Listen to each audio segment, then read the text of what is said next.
कोई हमारी बहन का हाथ पकड़ रहा है, हमारी बहन से गंदी और भद्दी बातें कर रहा है शादी के मौके पर, हमें एहसास नहीं हो रहा है। ए मुसलमानों, अल्लाह और उसका रसूल इतना नाराज होता है और नाराजगी की बिना पर कल हश्र के मैदान में इतनी कुटाई होगी, इतनी कुटाई होगी, पता चल जाएगा शादियों के नाम पे हमने शरीयत का कितना मजाक उड़ाया था। पता चलेगा कल हश्र के मैदान में। तो अभी भी वक्त है, बंद करो। हमारी बेटियां औरतों में खिलाने के लिए काफी हैं, हमारी बहनें खिलाने के लिए काफी हैं, हमारे घर की औरतें इंतजाम करने के लिए काफी है। बुरा मत मानिएगा, मैं किसी को नहीं, और अगर उस जहन को है तो सबको कह रहा हूं, इन आवारा लड़कों को जो जहनियत, दिमाग, ज़बान और दिल के एतबार से गंदे हैं, इन्हीं अपनी शादियों में और अपनी औरतों के दरमियान घुसने भी मत दो शादियों के मौके पर, क्योंकि हम ही मुहाफिज हैं। अर्रिजालु क़व्वामूना अलन्निसा, औरतों पर अल्लाह ने हमें हाकिम मुकर्रर किया है। अपनी बहन, अपनी बीवी, अपनी बेटी और अपने घर के तमाम औरतों की मुहाफिजत, उनकी हिफाजत हमें करनी है। रसूलिल करीम, अम्मा बाद, फ़अऊज़ु बिल्लाहि मिनश शैतानिर रजीम, बिस्मिल्लाहिर रहमानिर रहीम। लक़द काना फ़ी क़ससिहिम इबरतुल लिउलिल अलबाब, सदक़ल्लाहुल अज़ीम व सदक़ रसूलुहुन नबियुल अमीनुल करीम, व नहनु अला ज़ालिका लमिनश शाहिदीन वश्शाकिरीन वल्हम्दुलिल्लाहि रब्बिल आलमीन, आमीन इला गैरि निहाया। तमाम तारीफ़, तमाम महासिन व मकारिम व महामिद, तमाम बुलंदियाँ, बुजुर्गियाँ और बड़ाइयाँ सिर्फ़ और सिर्फ अल्लाह वहदहु ला शरीक के लिए है। मोहब्बत के साथ आइए बिला किसी ताख़ीर के नबी और आले नबी की बारगाह मोहब्बत में दुरूद पाक पेश करने। पढ़िए बावाज़े बुलंद, अल्लाहुम्मा सल्लि अला सय्यिदिना शफीना मौलाना मुहम्मद व आलिहि वसल्लम, सलातु व सलामुन अलैका सय्यदी या रसूलल्लाह सल्लल्लाहु तआला अलैहि व आलिहि वसल्लम। हज़रात मोहतरम, जैसा कि आपको मालूम है कि ये महफिल मोहब्बत हुज़ूर गौसे पाक के नाम से सजाई गई है, और वजह बच्चियों की शादी और अल्लाह की तरफ से मिलने वाली इस नेमत पर शुक्र अदा करना है। अल्लाह तबारक व तआला हज़रत हाफिज़ व क़ारी मोहम्मद रजब साहब क़िबला की इस मोहब्बत को अल्लाह तबारक व तआला कबूल फरमाए कि बड़ी अक़ीदत व मोहब्बत के साथ हज़रत ने ये महफिल सजाई। हम लोगों को मोहब्बतों का नजराना पेश करने के लिए बुलाया, और आप लोग भी यहाँ पर अल्लाह की तरफ से उतरने वाली रहमतों से हिस्सा लेने के लिए हाजिर आए। अल्लाह सबको शादो आबाद रखे। थोड़ी देर आपसे गुफ्तगू करनी है। बेहतर यही है कि जिस मकसद के तहत इस महफिल पाक का इनेकाद हुआ है उसी पर कुछ गुफ्तगू हो जाए, कुछ बात हो जाए। हज़रात, हमारा मुआशरा ऐसा है कि हमारी मिल्लत के लोग कुछ नेमतों के हुसूल पर बहुत ज़्यादा खुश होते हैं, और कुछ ऐसी भी चीज़ें अल्लाह की जानिब से हासिल होती हैं जिनको पाने के बाद इंसान इस एतबार से सामने आता है कि पता चलता है कि इसकी ज़िंदगी में बहुत बड़ा दुख और मुसीबत शामिल हो गई है। मैं अगर साफ लफ्ज़ों में कहूँ तो अगर हमारे घर में बेटा पैदा होता है तो हम बहुत ज़्यादा खुश हो जाते हैं, लेकिन जहाँ लड़की की विलादत होती है लोगों के चेहरे पर गमी और दुख दिखाई देने लगता है। जबकि कुरान पाक में अल्लाह तबारक व तआला ने साफ इरशाद फरमाया है कि चाहे बेटा हो या बेटी, देने वाला मैं हूं। इसमें मर्द और औरत का कोई हाथ नहीं होता है। अल्लाह तबारक व तआला साफ फरमाता है कि देता मैं हूँ, मैं जिसे चाहता हूँ बेटा देता हूँ, मैं जिसे चाहता हूँ बेटी देता हूँ।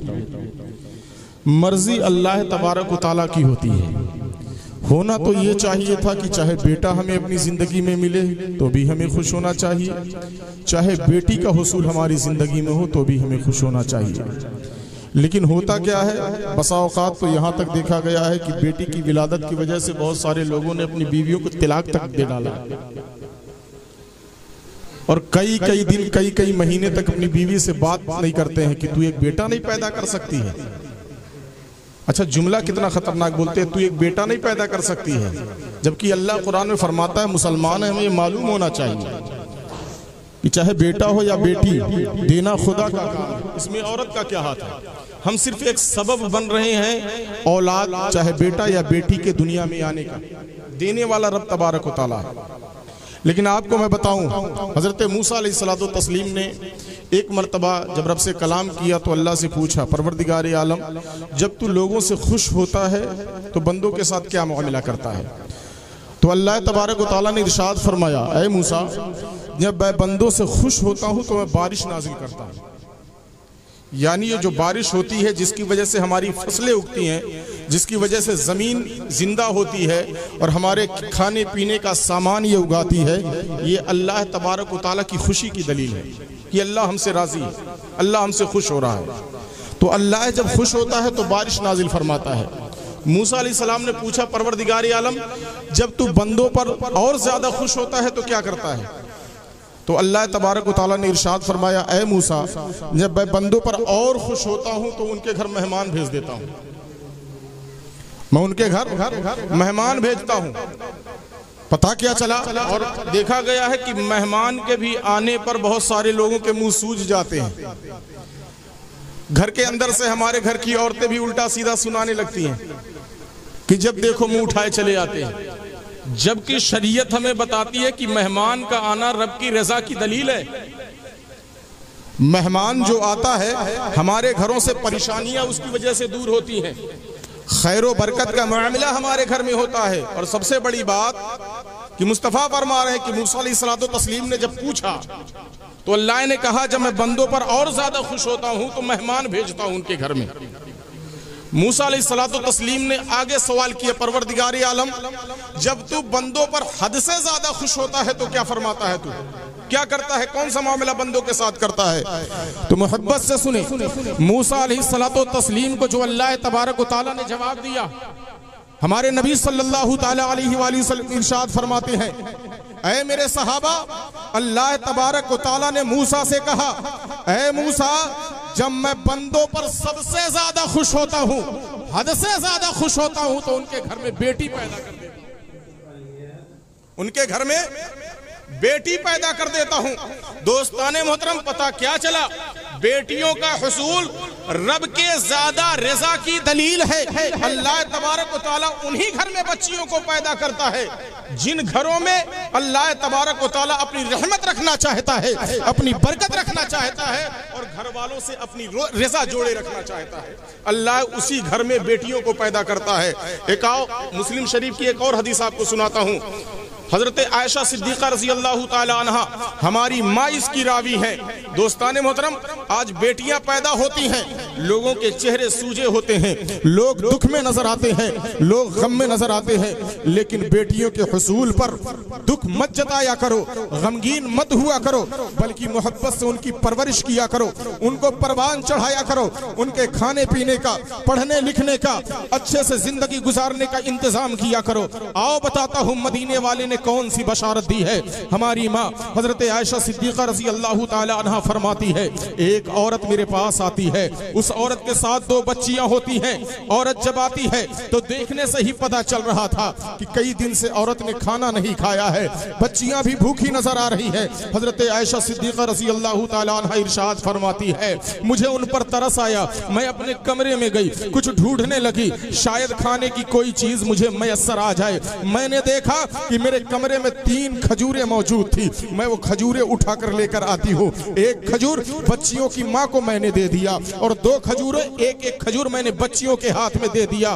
बच्चियां खजूर पाती हैं तो चेहरा देखने से पता चल रहा था कि खजूर का दाना पाकर वो बच्चियां बड़ी ज्यादा खुश हो जाती है। जैसे ही खजूर पाती है अपने मुंह में डालती है, खाना शुरू कर देती है। अल्लाहू अकबर कबीरा। हजरत आयशा कहती हैं, बड़ी मोहब्बत से मैं बच्चियों की इन अदाओं को देख रही थी, किस अंदाज में बच्चियां वो खजूर खा रही थी। जब उनकी खजूर खत्म हो गई, हजरत आयशा फरमाती है मैंने उनकी निगाहों को देखा, अपने माँ के हाथ की तरफ देख रही थी। माँ अपने हाथ में अभी भी खजूर लेकर बैठी हुई थी, बच्चियां अपने माँ की खजूर को देख रही थी। जब माँ ने देखा कि मेरी बच्चियां मेरे खजूर को देख रही है, तो माँ ने क्या किया, खजूर के 2 टुकड़े किया, एक दाना, एक टुकड़ा एक बच्ची के हाथ में और एक टुकड़ा एक बच्ची के हाथ में रख दिया।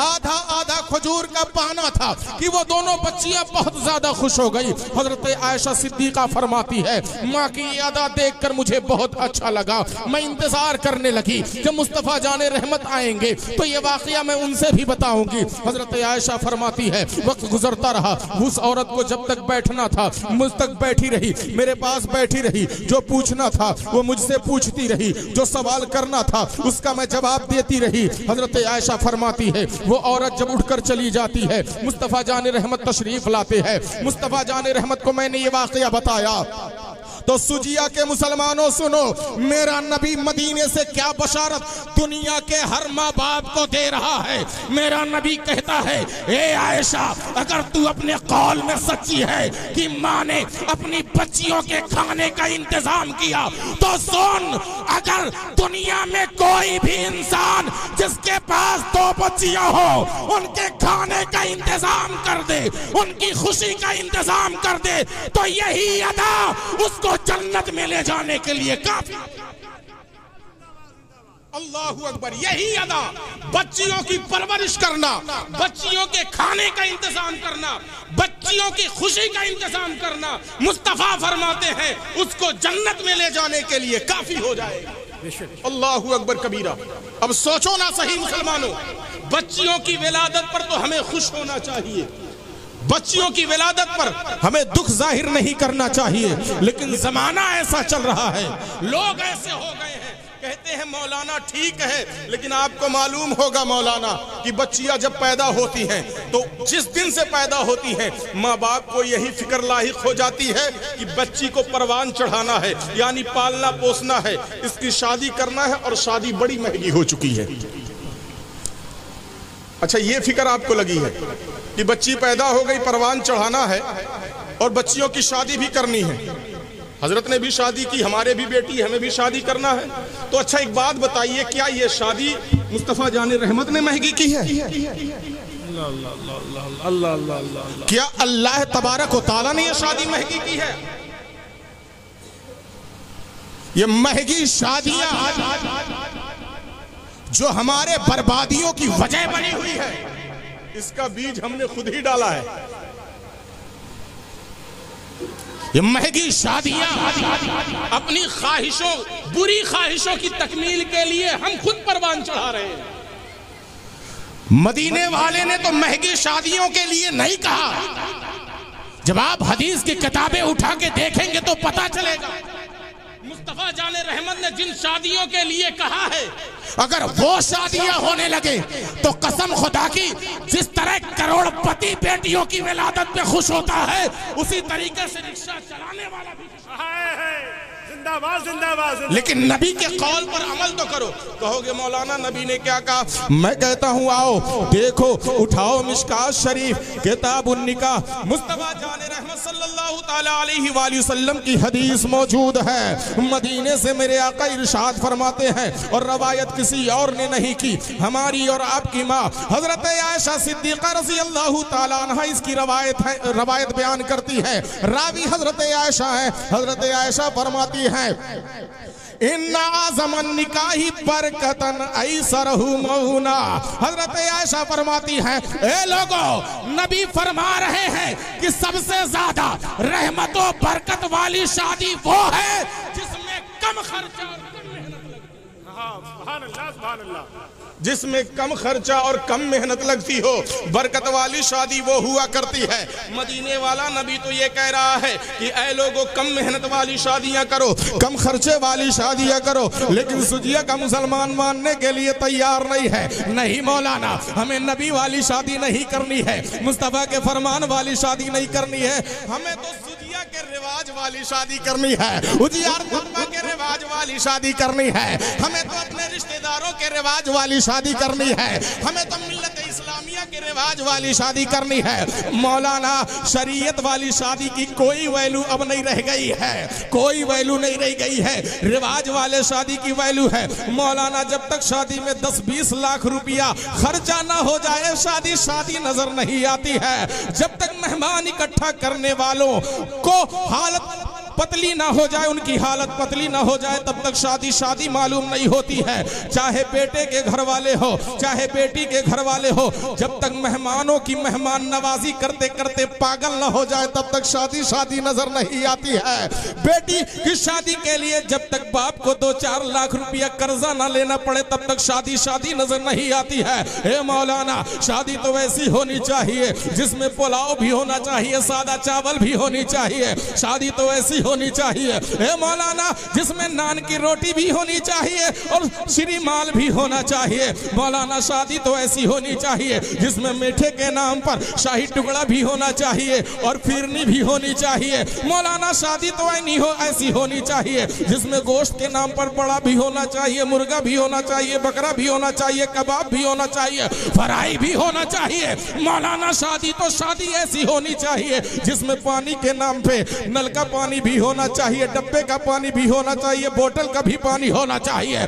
मैंने कहा ए लोगों जो शादी कर रहे हो तुम इलाके में तो दिखा सकते हो लेकिन शरीयत में नहीं दिखा सकते हो। मेरा नबी कह रहा है कम खर्चे वाली शादी करो।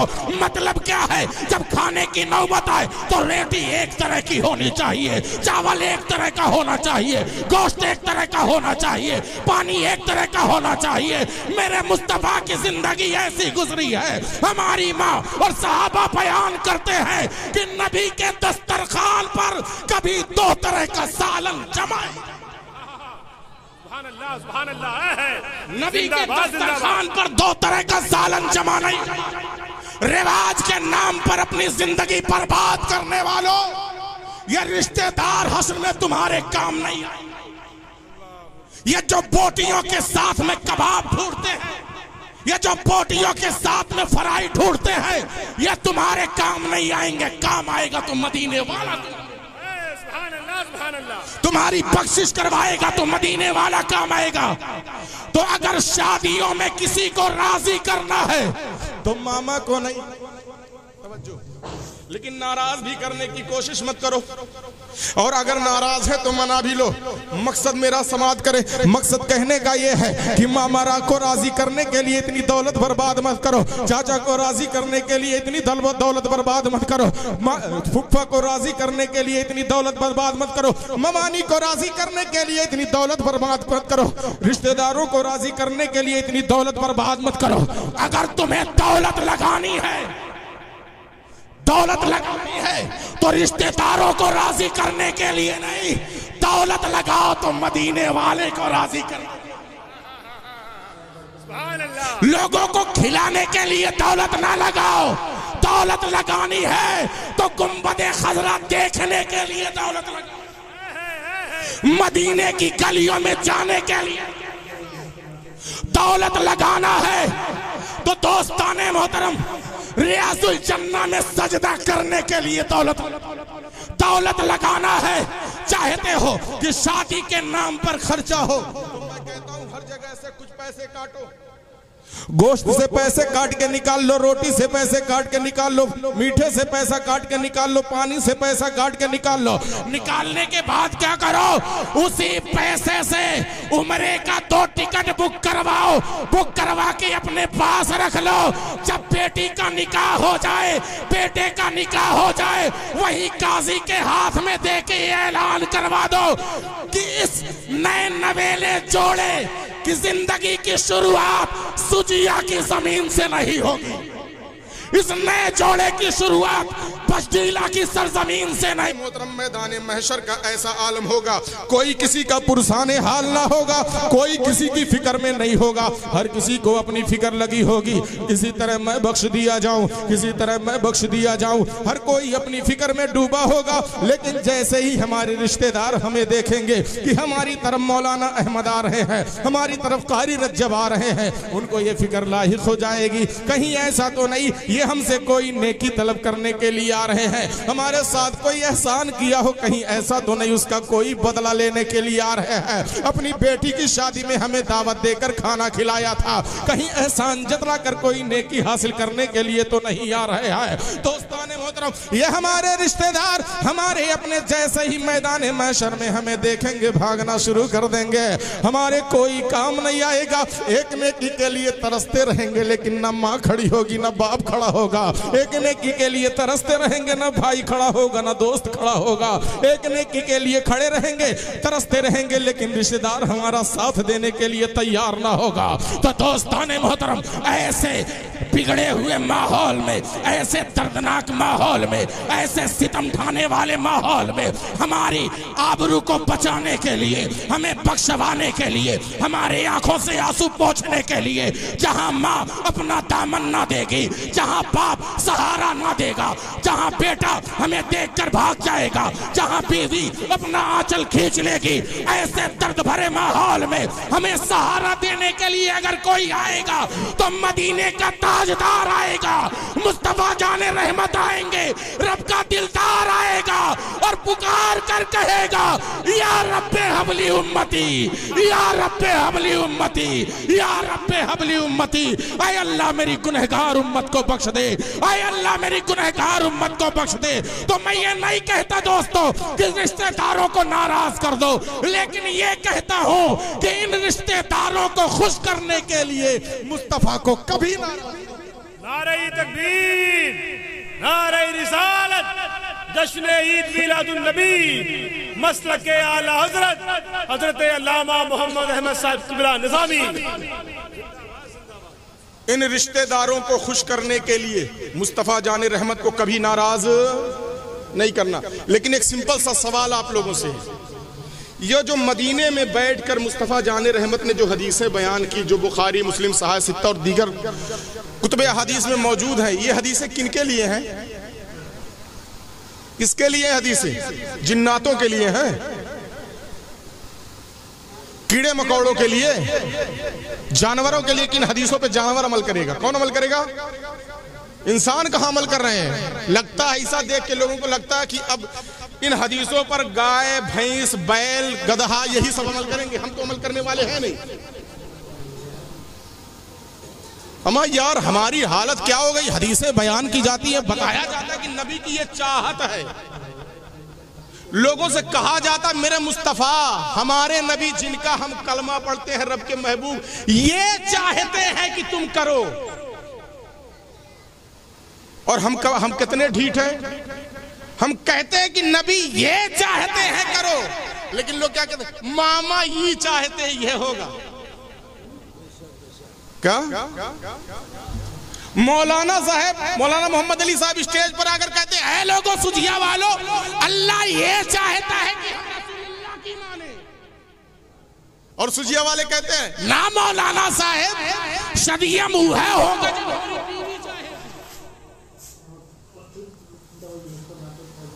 है कि नहीं? जो हमारे रिश्तेदार हमारा दामाद चाहेगा। शादियों में आज यही हो रहा है, किसी के दिमाग में आता ही नहीं है कि शरीयत के मुकल्लफ हम हैं, नबी की हदीसों पर, कुरान की आयतों पर हमें अमल करना है। कभी हमारे दिमाग में आता ही नहीं। हाँ, दिमाग में क्या आता है? फूफा ना नाराज होने पाए, मामा ना नाराज होने पाए, दामाद ना नाराज होने पाए, साली और साढ़ू ना नाराज होने पाए, सरहज ना नाराज होने पाए। ये सारी फिक्र हमें रहे। माँ नहीं नाराज होनी चाहिए, बाप नहीं नाराज होना चाहिए, मामा नहीं नाराज होना चाहिए, फूफा नहीं नाराज होना चाहिए, मामू नहीं नाराज होना चाहिए, ताया नहीं नाराज होना चाहिए, बड़े अबू नहीं नाराज होने चाहिए, दामाद नहीं नाराज होना चाहिए, रिश्तेदार नहीं नाराज होने चाहिए, मोहल्ले वाले नहीं नाराज होने चाहिए, दोस्त अहबाब नहीं नाराज होने चाहिए। सुजिया वालों, ये बहुत सोच लिया कि इनकी नाराजगी उनकी नाराजगी नहीं होना चाहिए। अब सोचना है तो सिर्फ इतना सोचना है कि ना हमारा खुदा हमसे नाराज होना चाहिए, ना उसका मुस्तफा। सुभान अल्लाह, सुभान अल्लाह, बहुत बहुत सुभान अल्लाह। बेशक बेशक बहुत सोचा इनके उन उनके बारे में और उनके बारे में सोचकर हमने अपनी जिंदगी बर्बाद। लेकिन अब हमें यह सोचना है कि हमारा खुदा हमसे नाराज नहीं होना चाहिए, हमारा मुस्तफा हमसे नाराज नहीं होना चाहिए। हम वही करेंगे जो हमारे नबी ने कहा, बेशक सुभान अल्लाह। हम वही करेंगे जो अल्लाह तबारक व तआला चाहता है। तो एक बात जान लीजिए, अल्लाह के रसूल चाहते हैं कि हमारे यहाँ शादियां हल्की हों, हल्की से हल्की हो। मैं मानता हूँ रिवाज इतने वरूज पर पहुंच चुका है कि एक मर्तबा उसको छोड़ना दिक्कत की बात है, नहीं छोड़ सकते वरना जमाना मोहल्ले इलाका ताना मारेगा। तो किस तरीके से करना है, इसका भी तरीका शरीयत मुतहरा में मौजूद है। मुस्तफ़ा जाले रहमत सल्लल्लाहु ताला अलैहि वसल्लम जब मक्के में तशरीफ लाए ना और ऐलान नबूवत फरमाया, तो सरकार ने एक ही मर्तबा में शरीयत लोगों पर नहीं थोपी। लोगों को मुस्तफ़ा जाने रहमत ने देखा कि लोग शराब पीते हैं, तो मुस्तफ़ा जाने रहमत सल्लल्लाहु अलैहि वसल्लम ने एक ही मर्तबा में नहीं फरमाया लोगों शराब तुम पर हराम है ना। बेशक बेशक जानते हैं सरकार दो आलम सल्लल्लाहु ताला अलैहि वसल्लम ने धीरे धीरे पहले लोगों को शराब की बर्बादी के बारे में बताया। शराब पीने वाले बेमुरव्वत हो जाते हैं, हदीस पाक में है, शराब पीने वाले बेमुरव्वत हो जाते हैं, शराब पीने वाले बेहिस हो जाते हैं। तो अब ये जिसको ये समझ में आ गया कि मुझे बेहिस नहीं होना है, बामुरव्वत रहना, बाहिस रहना है, रिश्तों का एहतराम मेरे दिल में जिंदा रहे, उन लोगों ने सिर्फ इसी बात पर शराब छोड़ दी। लेकिन बहुत सारे लोग थे हमारी और आपकी तरह जो शराब नहीं छोड़ रहे थे। फिर मुस्तफ़ा जान रहमत सल्लल्लाहु अलैहि वसल्लम ने फरमाया, ऐ लोगों शराब पीने से ज़हन माऊफ हो जाता है, ज़हन सोचने समझने की सलाहियत खत्म हो जाती है, और ऐ लोगों शराब पीने में माल की बर्बादी भी है, और ऐ लोगों नफा कम है नुकसान ज्यादा है। ये दूसरा स्टेज था शराब की बुराई दिखाने का। फिर सरकार दो आलम सल्लल्लाहु ताला अलैहि वसल्लम की इस बात को जिन जिन लोगों ने समझा कि मुझे अपने जहन को बेकार नहीं बनाना है, पागल नहीं बनाना है, पागल की सूरत में नहीं होना है, मुझे इस अंदाज में नहीं रहता है जैसे मजनू लोग रहते हैं, तो उन लोगों ने इसी बात पर शराब छोड़ दी। लेकिन कुछ लोग और भी बिगड़ाए हमारे जैसे कि हम लोग बहुत ज्यादा बिगड़े हुए हैं, तो उन लोगों ने अभी भी शराब नहीं छोड़ी। अब तीसरा स्टेप आया सरकार दो आलम सल्लल्लाहु ताला अलैहि वसल्लम ने, और स्टेप कौन सा था? एक दिन हजरत अब्दुर्रहमान इब्ने औफ रज़ी अल्लाह ताला अन्हु के घर पर नमाज अदा हो रही थी। इमाम खड़ा हुआ और कुल या अय्युहल काफिरून की जब तिलावत शुरू की, तो कुल या अय्युहल काफिरून में जितने ला है, ला अबुदु मा ताबुदूना वला अंतुम आबिदूना माबुद वला अंतुम आबिदूना माबुद लकुम दीनुकुम वली, जितने ला है शराब पीने की वजह से सारे ला कारी साहब ने, इमाम साहब ने छोड़ दिए, सारे ला कारी साहब ने छोड़ दिए। मुस्तफा के कानों में जब इतनी खबर पहुंची तो मुस्तफा के दिल ने कहा अब शराब हराम हो जानी चाहिए। रब तबारक व तआला ने वही नाजिल फरमा दी, ऐ कलमा पढ़ने वालों आज से शराब मुकम्मल तौर पर तुम पर हराम है। बेशक बेशक सुभान अल्लाह सुभान अल्लाह। हराम की गई 3 स्टेप में, पहले उसकी थोड़ी बुराई दिखाई गई, उसके बाद उससे कुछ ज्यादा बुराई दिखाई गई, फिर आखिर में सबसे बड़ी बुराई दिखा के शराब को हराम कर दिया गया। तो मैं सुजिया के मुसलमानों ये कहना चाहता हूँ, जो हमारे यहाँ शादी के नाम पर रिवाज फैला हुआ है, मैं एक एक की निशानदेही नहीं कर रहा, बल्कि आप खुद समझदार हैं, आपको अल्लाह ने खुद ज़हन दिया है, आप खुद निशानदेही कर सकते हैं कि हमारे मुआशरे में, हमारी शादियों में कौन कौन सी चीजें बुरी हैं जिससे हमें दूर रहना चाहिए। आप खुद निशानदेही करें, 1, 2, 4 साल के अंदर 2-4 जो रिवाज है, जो खामियां हैं, जो गलतियां हैं, अपनी शादियों से उनको खत्म करो। इस तरीके से 2, 4, 6 साल के अंदर आप 1, 2 रिवाज को छोड़ते रहेंगे तो इंशाअल्लाह आपकी ये कोशिश रंग लाएगी, और एक दिन ऐसा भी आएगा कि सुजिया में रसूल के फरमान के मुआफिक शादी होने लगे। बेशक सुभान अल्लाह सुभान अल्लाह। लेकिन कोशिश करेंगे तब, लेकिन कोशिश कोई करे। ये मेरी जिम्मेदारी है बात बता देना, पहुंचा देना, आपकी जिम्मेदारी है मानना। आप नहीं मानेंगे तो बर्बादी आपके लिए भी है और आपकी आने वाली नस्लों के लिए भी है। और अगर आप मानेंगे तो जो बर्बाद हो चुका वो बहुत हो चुका, अब अपनी चीजों को हम बर्बाद नहीं होने देंगे। जानते हैं दोस्तों ये हदीसें क्यों सुनाई जाती हैं, कुरान की आयतें क्यों सुनाई जाती हैं? जानते हैं इसकी वजह है, इसकी वजह यह है कि कुरान पाक के 13वां पारा में सूरह यूसुफ में अल्लाह तबारक व तआला ने इरशाद फरमाया, लक़द कान फी क़ससिहिम इबरतुन लिउलिल अलबाब। अल्लाह तबारक व तआला फरमाता है इनके किस्सों में अक्लमंदों के लिए नसीहतें हैं। ये जो किस्से चाहे सरकार के हों, सहाबा के हों, औलिया के हों, ये जो कुरान में बयान किए गए हैं, या हदीस पाक हो या कुरान की आयतें हो, कुरान की आयतों के जरिए से जो किस्से बयान किए गए उन किस्सों को बयान करने का मकसद क्या है? अल्लाह तबारक व तआला खुद फरमाता है कि इन किस्सों से अक्लमंदों की आंखें खुलती हैं। लेकिन हम कैसे अक्लमंद यार, हमारी आंखें ही नहीं खुल रही है।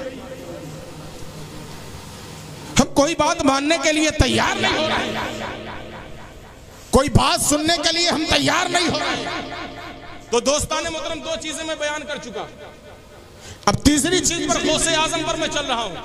शादी गौसे आजम ने भी, गौसे आजम के अम्मा अब्बा ने भी की, शादी हुई ना थी उनके अम्मा अब्बा की, बेशक बेशक। लेकिन आप बताओ ना गौसे आजम के अम्मा अब्बा ने जो शादी की है उसका अंदाज क्या था? वाकयात बहुत सुने होंगे आपने। गौसे आजम के नाना हजरत अब्दुल्ला सुमई ने यही कहा था ना, ए मूसा मेरे एक बेटी है जो अंधी है, लूली है, लंगड़ी है, कानी है, बहरी है, तुम्हें उससे शादी करनी होगी। तो हजरत मूसा ने कहा था, गौसे आजम के वालिद ने कहा था, ए मेरे होने वाले ससुर आए अब्दुल्ला सुमई, ये तो बता दीजिए अगर मैंने आपकी अंधी, लूली, लंगड़ी, बहरी, कानी बेटी से शादी कर ली तो क्या आप मेरी खता माफ कर देंगे? और मेरी खता सिर्फ इतनी है कि मैंने आपके बाग का एक सेब बगैर मुझे खा लिया है, क्या मेरी ये खता आप माफ कर देंगे? अल्लाह फरमाता है इनके किस्सों में अक्लमंदों के लिए नसीहतें हैं। आप इस वाक़े से क्या नसीहत लेते हैं? एक सेब खाया, गौसे आजम के वालिद ने माफी के लिए पहुंच गए ढूंढते हुए सेब के मालिक के घर। और यहाँ जब हम रास्ते से गुजरते हैं किसी का अमरूद फला हुआ तोड़ के खाते चले जाते हैं, कोई फिक्र नहीं। आम का सीजन है मुसलमानों, हमने देखा आम फला हुआ लटक रहा है, पकने के करीब है, या कच्चा ही खाने का मन किया, हमें मालूम है इस पेड़ का आम बड़ा मीठा होता है, हाथ बढ़ाया, तोड़ लिया, खा लिया, कोई दिक्कत नहीं, कोई परेशानी नहीं, रास्ता चलते रहे। और यहाँ से बसडीला का सीधा रास्ता खेत के दरमियान से होता हुआ जाता है। ठंडी का मौसम होता है, बहुत सारे लोग मटर भी लगाएंगे, मटर भी लगाते हैं, खेत से गुजर रहे हैं, मटर में दाना पड़ा हुआ है, उसकी हरियाली देख के मन भी हरा हरा होता है। हरे हरे मन से हरे भरे हाथ को बढ़ाते हैं, दो चार मटर तोड़ के खा लेते हैं। दो चार मटर तोड़कर खाया लेकिन एहसास नहीं हुआ कि हमने गलत किया। अमरूद खाया, दिल में एहसास नहीं जागा कि हमने गलत किया। हाँ मुसलमान हो, आम खाया, हमारे दिल में एहसास नहीं जागा कि हमने गलत किया। किसी का सामान उठाकर खा लिया, हमारे दिल में एहसास नहीं जागा कि हमने गलत काम किया। दोस्ताने मोहतरम हम पहुंचते हैं, बसडीला चौराहे पर पहुंचते हैं, किसी का खजूरा एक उठा के खा लेते हैं लेकिन एहसास नहीं होता है कि गलत किया। थोड़ी सी नमकीन उठा के खा लिया, किसी की मूंगफली उठा के खा लिया, ठेले वाले से या सब्जी वाले का एक आलू दो आलू बगैर पूछे उठा के रख लिया, कभी मिर्चा उठा के लग गया, कभी धनिया उठा के रख लिया। हमें एहसास तक नहीं होता है कि हमने गलत किया, लेकिन गौसे आजम के वालिद का यह तरीका बता रहा है। ऐ मेरे बेटे के नाम पर फातिहा दिलाने वालों, ऐ गौसे आजम के नाम का नारा लगाने वालों, ऐ गौसे आजम इमामुत तक़वा वन नुक़ा का अशार शेर पढ़ने वालों, सुनो, उसके वालिद की जिंदगी का सबसे बड़ा मोड़ यही तुम्हारे सामने रखा जाता है कि मैंने एक सेब खाया तो उसकी माफी के लिए मैं 12 साल गौसे आजम के नाना के वहां नौकरी करता रहा। एक सेब खाया तो उस खता की माफी के लिए गौसे आजम के नाना के अकॉर्डिंग मैं लूली, लंगड़ी, बहरी, अंधी, नानी लंगड़ी अपाहिज माजूर लड़की से शादी करने के लिए तैयार हो गया। सुनो क्यों? इसलिए कि किसी का माल बगैर पूछे खा लेना ये हुकूकुल्लाह नहीं, हुकूकुल इबाद से है। और ये इतना बड़ा गुनाह है, इतना बड़ा गुनाह है कि अगर बगैर उससे माफी मांगे, जिसका हक मारा है, जिसके पेड़ का अमरूद खाया है, जिसके पेड़ का आम खाया है, जिसके खेत की फलियां खाई है, जिसके दुकान का बगैर पूछे सामान खाया है, जिसकी धनिया और जिसका मिर्चा उठाया है, अगर बगैर उससे माफी मांगे मर गए तो एक बात जान लो, अगर तुम्हारी मौत काबे में भी हो गई तो अल्लाह तब तक तुम्हें जन्नत का परवाना नहीं देगा जब तक हश्र में सामने वाला तुम्हें माफ नहीं। सुभान अल्लाह, सुभान अल्लाह, बेशक जन्नत में नहीं जा सकते हो। बेशक। हुकूकुल इबाद यहाँ तक ऐसा खतरनाक है कि मुस्तफा खुद फरमाते हैं अल्लाह उस बंदे को माफ ही नहीं करेगा जो बंदों का हक मार कराए। सुभान अल्लाह, सुभान अल्लाह। जो बंदों का हक मार कराया अल्लाह उसे माफ ही नहीं करेगा। और हम शादी में हक मारते हैं, बगैर पूछे घुस जाते हैं। देखते हैं कोई देख नहीं रहा है, इधर वाले सोचेंगे कि बारात की तरफ से आया, उधर वाले सोचेंगे कि घराती की तरफ से आया। बेशक मालिया जाते हैं, खा के चले आते हैं। वलीमे के बाब में जानते हैं एक हदीस मौजूद है मिशकात शरीफ में कि ऐसा शख्स जो बगैर दावत के किसी दावत में घुसता है, जाता है चोरों की तरह और उधर से जब खा के आता है तो आता है डाकुओं की तरह। अब बताओ, एक के दावत में चोर भी बन गए, एक के दावत में डाकू भी बन गए, लेकिन एहसास नहीं है, एहसास नहीं है। लेकिन गौसे आजम के वालिद का आपने वाकया सुना, लेकिन सुनते रहे, कभी इस पर गौर व फिक्र नहीं किया। तो दोस्ताने मोहतरम, इस वाक़े से जो नसीहत निकलती है, हमें अपनी छोटी छोटी बातों पर नजर रखनी चाहिए और जब लगे कि शरान ये गुनाह हो गया है तो फौरन माफी तलाफी की सूरत पैदा कर लेनी। दूसरी बात ये, इस वाक़े से जो इबरत निकलती है उसी इबरत की तरफ मैं निशानदेही करूं। दूसरी बात ये कि गौसे आजम के नाना ने क्या कहा था, हज़रत अब्दुल्ला सुमई ने क्या कहा था कि ऐ मूसा मेरी ये पाई जो माजूर लड़की से शादी कर लो, मैं तुम्हारी खता माफ कर दूंगा, मैं तुम्हारी खता माफ कर दूंगा। यहाँ तो हाल शादियों में है, हमारे वहाँ अच्छी खासी खूबसूरत लड़कियाँ होती हैं, लेकिन फिर भी हमारे घर की औरतें देखने जाती हैं 120 तरीके का ऐब निकाल के छोड़ के चली आती हैं। सही है? अच्छा जाती तो हैं बड़े मोहब्बत से और खूब ओढ़ पहन के जाती हैं। अभी कल एक मेरे मोबाइल पर मैसेज आया, वीडियो में मैसेज आया, उसमें जैसे मुशायरा होता ना, तो एक मुशायरे में शेर पढ़ा और जो शायर होता है कुछ बात भी कर लेता है, तो उसने कहा अब हम क्या बताएं, इस दुनिया में ऐसे मूर्ख भी मौजूद हैं जो अपने पैसे से अपने आप को धोखा देते हैं। बेशक बेशक। और वो धोखा देने वाली औरतें हैं काली कलूटी और खूब मेकअप लगा के सोचते हैं कि हम गोरे हो गए। अपने पैसे से अपने आप को धोखा देती है, 10-20 हजार खर्चा करके अपने आप को ये मनवाती है, मालूम है कि अभी जैसे ही पानी पड़ेगा चेहरा धुलेगा वैसे ही समझ में शीशा बता देगा कि कैसी शक्ल है। बेशक बेशक। अच्छा खूब क्रीम पाउडर लगा के जाते हैं। हजरत मोहतरम हम लोग भी सज सवर कर जाते हैं, सूट है, बूट है और दोस्ताने मोहतरम सदरी है, जूता है, पॉलिश है, मोजा है, सब कुछ पहन के जाते हैं। जिंदगी में कभी रुमाल ना लिया हो, लेकिन किसी की लड़की देखने जाएंगे तो रुमाल लेके जाएंगे और वहां बैठ के खूब चाव से कितनी तरह की मिठाई आई थी गिन गिन कर याद रखेंगे, जब जाएंगे बताएंगे तू का खिया रो के यहाँ गए थे तो इतने तरह की मिठाई खाने को मिली।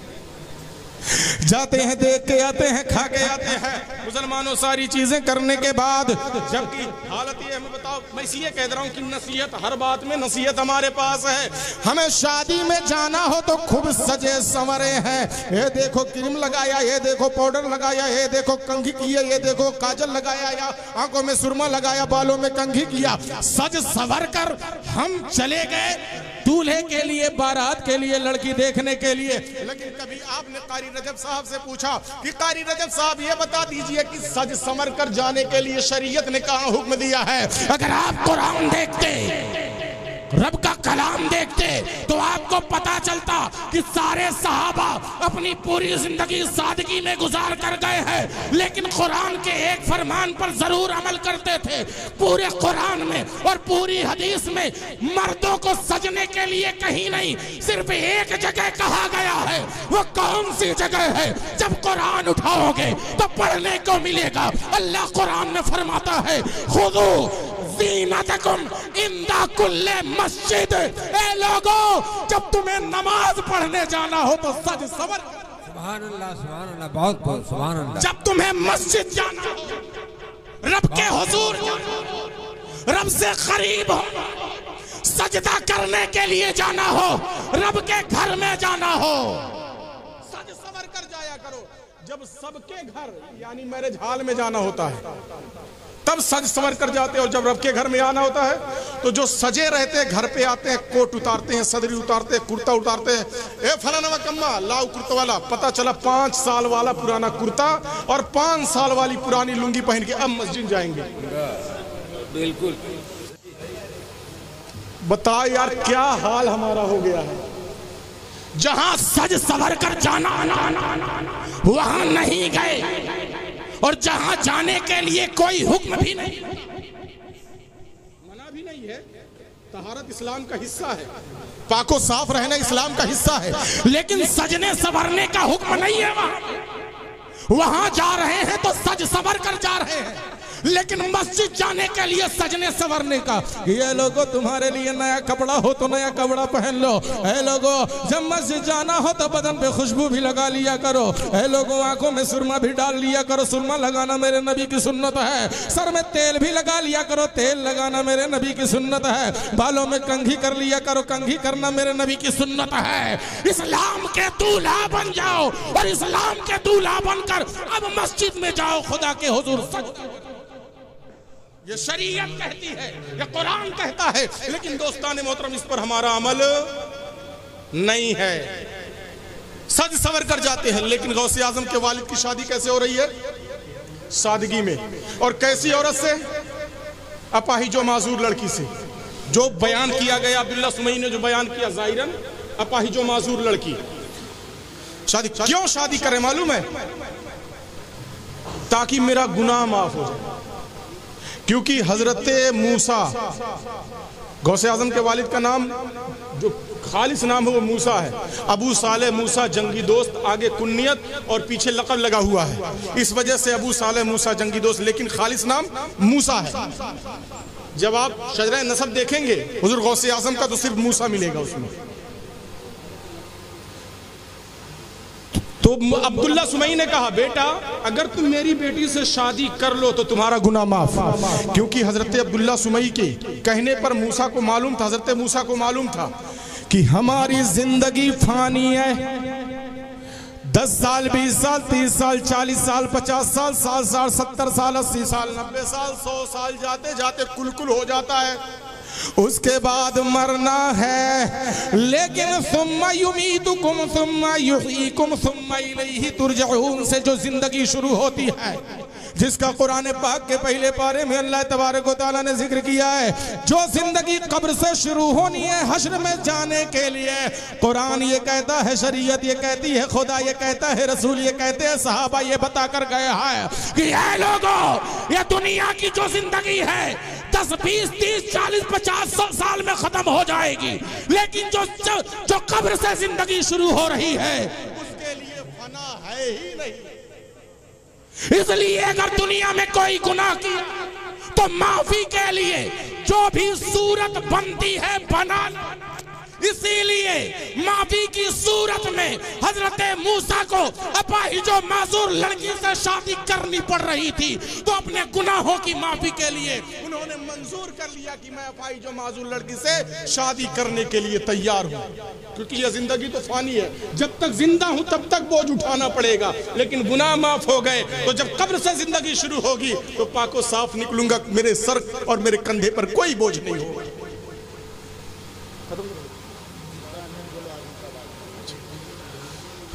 कोई बोझ नहीं होगा। 10 मिनट और, लेकिन यही एक वाकया सुन ले। शादी हो गई, शादी का मौका इसलिए बात बोल रहा हूं, और गौसे आजम का तस्करा भी हो रहा। गौसे आजम के वालिद का तस्करा मतलब उनका तस्करा, और ये महफिल गौसे आजम के नाम से हजरत ने कहा भी था कि गौसे आजम पर बोलना है। तो गौसे आजम के वालिद की शादी हो गई, आपने वाकया सुना होगा, सुना है ना वाकया, बहुत मर्तबा सुना होगा। लेकिन आओ, जब अंदर गए कमरे में, गौसे आजम के वालिद जब अंदर कमरे में गए, अक्लमंदी की निशानी देखिए क्या होती, कहना ना पड़े आदमी समझ जाए। जब कमरे में अंदर गए तो इस्लाम का तरीका है जी कि जब दरवाज़ा लांघे कमरे में अंदर जाए तो सलाम करके जाए, क्योंकि अगर वहाँ कोई नहीं होता है तो मुस्तफ़ा मौजूद होते हैं। मुस्तफ़ा की रूह, हमारी शरीयत कहती है मुस्तफ़ा की रूह मौजूद होती है। हर खाली घर में मुस्तफ़ा की रूह मौजूद होती है। जब दाखिल हो तो सलाम करें। जैसे ही हजरत मूसा गौसे आजम के वालिद अपने दुल्हन के कमरे में इंटर हुए, दाखिल हुए, सलाम किए, अस्सलामु अलैकुम व रहमतुल्लाह। जैसे ही सलाम किया, मुसलमानों जो औरत बैठी हुई थी अंदर, यानी आपकी बीवी, फौरन खड़ी हो गई, फौरन खड़ी हो गई, और उधर से जवाब पलट कर आया, वालेकुमुस्सलाम व रहमतुल्लाहि व बरकातुहू। गौसे आजम की वालिदा खड़ी भी हो गई, सलाम भी दिया, और अपने हाथों से अपना रुपट्टा भी सही किया।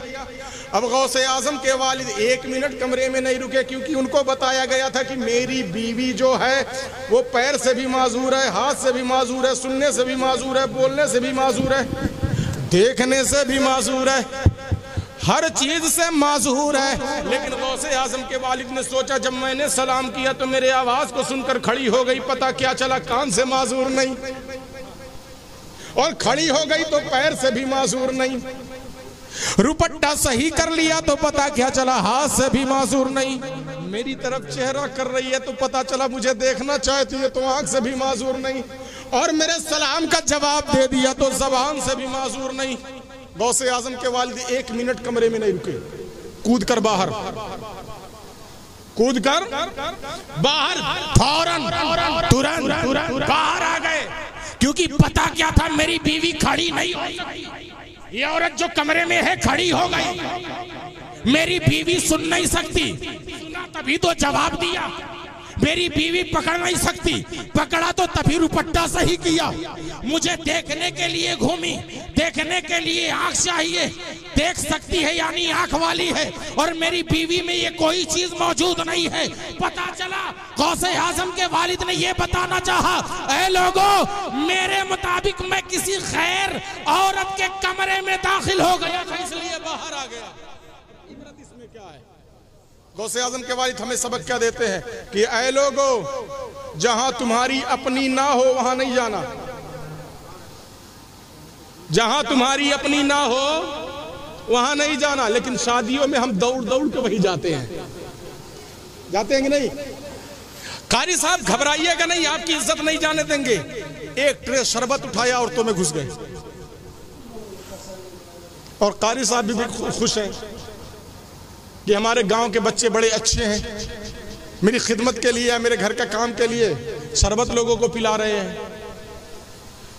अल्लाहु अकबर कबीरा। हमारे मुआशरे में ये देखा जा रहा है, एक तरफ औरतों का टेंट लगा, एक तरफ मर्दों का टेंट लगा है। अम्मा यार, औरतों में तो औरतें खिलाने के लिए काफी थी, इन मर्दों को जाने की क्या जरूरत है वहां पे? क्यों जाते हो वहां पे? बात नोट कर लो, गांठ बांध लो। आज का दौर ऐसा दौर है, आज का दौर ऐसा दौर है कि चचेरे भाई पर भी भरोसा नहीं, ममेरे भाई पर भी भरोसा नहीं किया जा सकता। अरे फिर भी ये जो हमारे गांव के नौजवान लड़के हैं, ये तो खानदान और मोहल्ले के आते हैं, और किसके दिमाग में क्या चल रहा है, किसकी आंखों में कितनी खबासत भरी हुई है, किसका दिल किसके लिए मचल रहा है, कौन किस चीज की ख्वाहिश लेकर हमारी औरतों के दरमियान गया है? कौन हमारी बेटी का हाथ छूने की कोशिश कर रहा है? कौन हमारी बीवी से फराड करने की कोशिश कर रहा है? कौन हमारी माँ और हमारे घर की बहनों को तकलीफ पहुंचाने की कोशिश कर रहा है? नहीं मुसलमानों, आजकल के नौजवानों का हाल देखना हो तो उनका मोबाइल लेकर देख लो, या नौजवान जहां इकट्ठा होते हैं उनकी बात सुनकर उनकी आंखों, उनकी ज़हनियत, उनकी समात और उनके दिल की धड़कनों की चाहत पता लगा लो। मुसलमानों, आज कोई ज़हन सलामत नहीं है, आज कोई आंख सलामत नहीं है, आज कोई दिल महफूज नहीं है। तो ऐसा मालूम होता है, हमें मालूम होते हुए हम यही चाहते हैं, ये जिसकी आंखें सलामत नहीं, जिसकी सोच सलामत नहीं, जिसका हाथ सलामत नहीं, वो हमारी बहू बेटियों में जा रहा है। अब वहां जाकर कौन सा गुल खिलाएगा? कहीं हमारी बेटी का हाथ पकड़ेगा, कहीं हमारी बेटी से करीब होने की कोशिश करेगा, कहीं उससे प्यार और मोहब्बत की पेंग को आगे बढ़ाने की कोशिश करेगा। दोस्ताने मोहतरम, और आज होता भी यही है कि हम शादियों के मौके पर अपनी बेटियों को और अपने नौजवानों को इस तरह खुला छोड़ देते हैं कि ना जाने कौन कौन सा गंदा खेल खिलाने के नाम पे, पिलाने के नाम पे, शादियों के इंतजाम के नाम पे कर जाते हैं। और शादियों के इंतजाम के नाम पर हम सब करने देते हैं, और हमारी गैरत यहाँ तक नहीं जागती है। कोई हमारी बेटी का हाथ पकड़ता है, हमें फर्क नहीं पड़ता है, शादी के नाम पर होने दे रहे हैं। कोई हमारी बहन का हाथ पकड़ रहा है, हमारी बहन से गंदी और भद्दी बातें कर रहा है शादी के मौके पर, हमें एहसास नहीं हो रहा है। ए मुसलमानों, अल्लाह और उसका रसूल इतना नाराज होता है, और नाराजगी की बिना पर कल हश्र के मैदान में इतनी कुटाई होगी, इतनी कुटाई होगी, पता चल जाएगा शादियों के नाम पे हमने शरीयत का कितना मजाक उड़ाया था। पता चलेगा कल हश्र के मैदान में।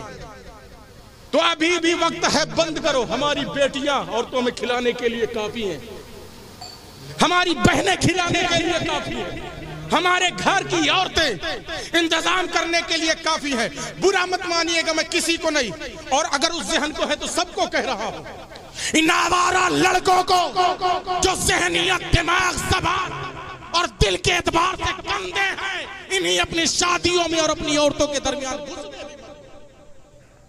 घुसने भी बद दो शादियों के मौके पर, क्योंकि हम ही मुहाफिज हैं। अर्रिजालु क़व्वामूना अलन्निसा, औरतों पर अल्लाह ने हमें हाकिम मुकर्रर किया है। अपनी बहन, अपनी बीवी, अपनी बेटी और अपने घर के तमाम औरतों की मुहाफिजत, उनकी हिफाजत हमें करनी है, करनी पड़ेगी।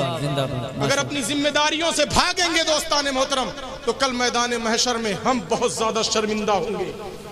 अब आओ, गौसे आजम के वालिद